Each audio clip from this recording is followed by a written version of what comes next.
They're breasts. They're not me. They're just things. And yeah, the morning of it, you know, looking in the mirror, I was like, well, buds, you're on your way out.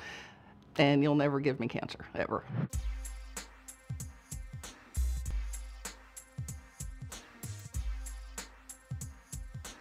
I graduated from high school in 1979. We moved to Colorado close to that time, and I went to the Air Force Academy, and it was a beautiful campus, and the guys looked really cool in their uniforms. And so I decided one day walking home from high school, no kidding, I guess I'll be an Air Force pilot.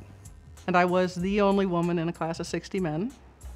My flight surgeon thought I should not fly for a while after I had mastectomy, so I guess maybe he was right. It turned out when I had to tell one of the other guys, he said, oh, my wife has done the same thing. So all of a sudden you begin to understand that it's not just you. There's a lot of women that have dealt with anything pertaining to breast cancer. So my grandmother had a radical mastectomy, which back then, I mean, I was little, maybe 10. They took the whole chest wall, and there was this giant, it was really quite not good. And they didn't do a lot of reconstruction, so she wore this god-awful bra with a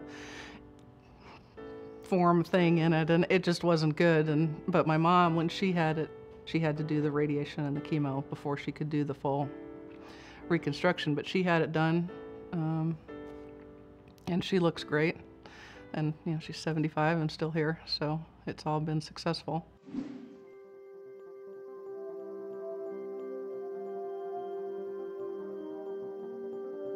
I had been doing that for 15 years, having a mammogram every single year.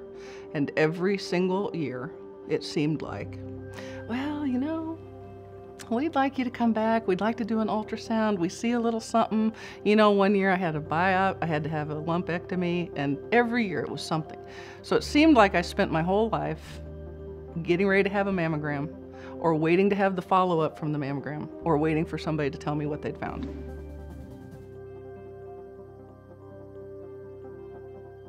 If I had a 1 in 2 chance of winning the lottery, I'd have one ticket right now.